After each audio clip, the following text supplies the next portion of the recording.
He played that part. But I don't know if that was the same scene when he said he was coming home from church and the guy gave a powerful message. The minister gave a powerful message. And he said, I got something for you. Something I can't remember. He says, now this is your God. He said, motherfucker. He gave the substance, the drug. He said, now this is your God. Yeah. Huh? Yeah, I think that was a shit. Yeah, I think that probably was that scene. Yeah. Hell of a shit, man. We can't make nothing, we can't give nothing more power over us, man. I don't care who it is. You know, because actually, what disappointed Malcolm X? One of the things that disappointed him, he gave the good brother too much what? Too much power. Because we're all a what? We're all a human. And we all have our frailties. We all have our shortcomings. That's why, as you said, you shouldn't beat your what? Down on your what? On yourself. We all fall short. Now, my thing is, that which we fall short of, to me, you know, let me get my words up here. I mean, since y'all started, oh boy. I've been silent. I've been quiet for about two days, man. Dang, I'm going to be full of accountability. Here we go. The aim for me is, I think, I ain't good. Accountability, that's the aim. Now, what happens is that we've been running away from being what? Accountable. When you run away from being accountable, that means you live a life of being what? Irresponsible, man. And you don't want to deal with the consequences of your what? Of your decisions or your actions. People say they're haunted by demons. No, you're haunted by the consequence. Haunted by the decisions that what? That you make. I'm haunted by that shit.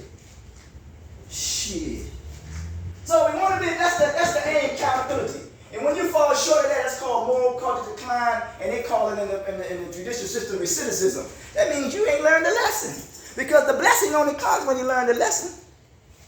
There's 5 ways you should forgive yourself. 1 is you release negativity. If you hold on to it, it's going to imprison you. Because the past is just a reference point, it's not a place of residence. 2, accept the unacceptable. 3, learn the lesson. 4, move forward. And 5, have self-compassion. If you don't follow that order, you're not going to be able to move forward. You're not going to be able to move forward. So let's try to move forward as we use that. Let's look at this here. When someone with an addiction problem says their mind is not their friend, that's a hell of a thing when someone says their mind is not their friend. That's ridiculous. They are likely expressing a feeling of internal conflict or struggle. Here are a few possible interpretations of what this can mean. Let's deal with this here, man. You would think that your mind would be your friend, wouldn't you? Yes, but my mind tell me to do some crazy shit sometimes. Huh? Shit. My mind may tell me to say, man, because one time I was out and I was looking at this damn armored truck and I was trying to figure out how the fuck I can get some money. I was trying to figure out his moves and what time and how many people he got in the armored truck with him. That's some hell of a shit, ain't it, man? The society makes us, put us in this, we become desperate like an outlaw. Reckless, you know? But my mind was messing with me, man. You know, who did the song Mind Playing Tricks on Me? Who was that? Scarface. Huh? Was it? No, I don't think it was Scarface. Ghetto Boys or something like that. Ghetto Boys. Yeah. Mind playing tricks on me, man. Which was Billy saying that. Yeah, mind playing tricks. Mind playing tricks on us. Our mind can be playing tricks on us right now. Say, shit, I don't want to be here. I don't need to be here. I got to fucking go. Huh? That ain't more power to you. I know it's fight or flight. But we're in a fight. It says here, good brother Ty, it says, if I may use that, it says, internal battle. Addiction often involves. You are involved with something. Remember, the key to sobriety is being able to manage your emotions. It often involves. Anytime you see the word often, that's done on a frequent basis. Because your vibe becomes your what? Your tribe. It's something that you do frequently. It often involves a constant battle but something is in between the rational part of the mind that wants to stop or control the behavior and the compulsive urges. Huh? Look at that now. Because here we go here. We got triggers, thoughts, cravings, and actions or behaviors. You correct everything at the thought. If you don't correct at the thought, the craving will become what? More intense. Huh? Once the craving becomes more intense, then you pick up. Huh? But not knowing you have already relapsed based upon where you are emotionally. Huh? Because there's 3 stages of relapse: emotional, mental, and physical. If you don't deal with the emotion, then the mental part is going to what? Intense. It's going to intensify. Okay. The behavior, compulsive urges driven by the addiction. This internal conflict can make a person feel like they're what? Their own mind is working what? God damn. Your own mind working against you. Why would you work against yourself? It's like hustling backwards. Huh? I ain't telling you nothing wrong. I know we all like to pretend to be something that we're not. Shit. Money ain't everything, but it's right up there with air.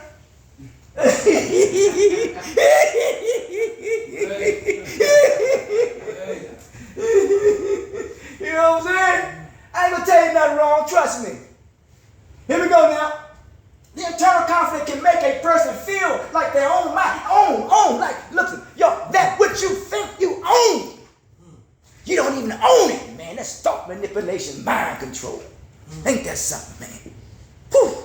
Hell of a shit. Because opportunity is a direct correlation of ownership. When you own something, you can hire and call it what you want to call it.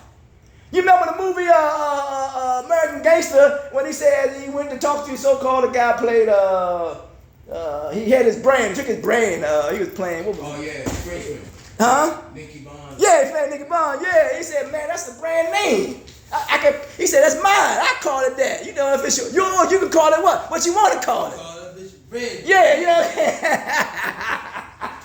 Yeah. So here we go. I feel like their own mind is working against them as if it's not supporting. Huh? It's not supporting their well-being or rational decision-making. Are you a product of your environment, or are you a product of the decisions that you make? Decision. There you go. You don't make no excuses. There ain't no time to make no excuses no more. No way, no way. So that's what we got to deal with that now. Now, number two. It says what? Loss what? Of control. Huh? Addiction can lead. You let it lead you, huh? Can lead you to feelings of what? Powerlessness. Dr. King says the ghetto is like a domestic colony, always being depleted but never replenished. And he almost talked about it perpetuates your powerlessness.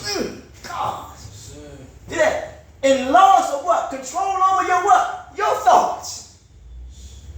Your actions and your impulses. Ain't that something? It says the person may feel like their mind is betraying them by pushing them toward what? Harmful behaviors, despite their best intentions to resist. Woo, boy. The good book said when I thought like when I was a child, I thought what? I thought like a child.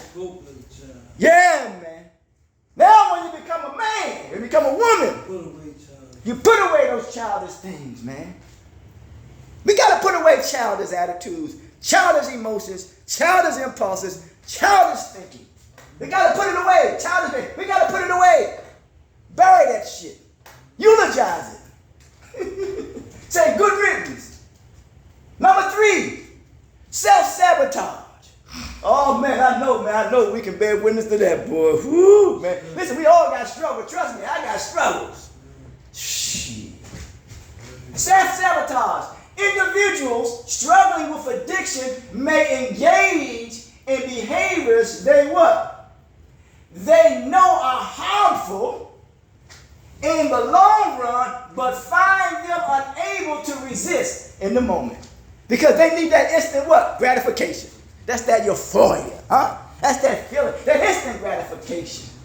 And that's how it is when you're out there and hustling, in that game. That's instant what? That's instant gratification. Oh, yeah, I know. You know what I'm saying? Let's talk something. This can create a sense of what? Betrayal by one's own mind, as it seems to prioritize short-term gratification over long-term well-being. Ain't that something, man? You put short-term gratification over long-term what? Well-being. Ain't that something? And now we deal with what? Shame and guilt. Addiction. Someone says their mind is not their friend.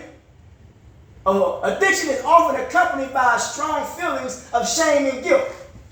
When someone says their mind is not their friend, they may be expressing how these negative emotions seem to dominate their thoughts, perceptions, making them feel unworthy and incapable of change. That's powerful. That sums it up. Huh? When your mind is not your friend.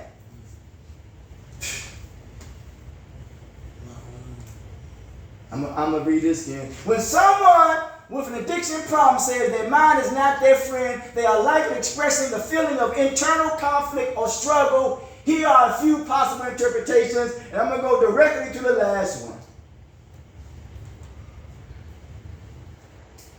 Shame and guilt. Addiction is often accompanied by strong feelings of shame and guilt. When someone says their mind is not their friend, they may be expressing how these negative emotions seem don't necessarily mean that it's what? That it's so. Seems to dominate their thoughts. You let something, the craving, you're allowed to what? The feeling. You're allowed to what? The dominate. I don't know how to put it. You let it dominate you. Let's put it that way.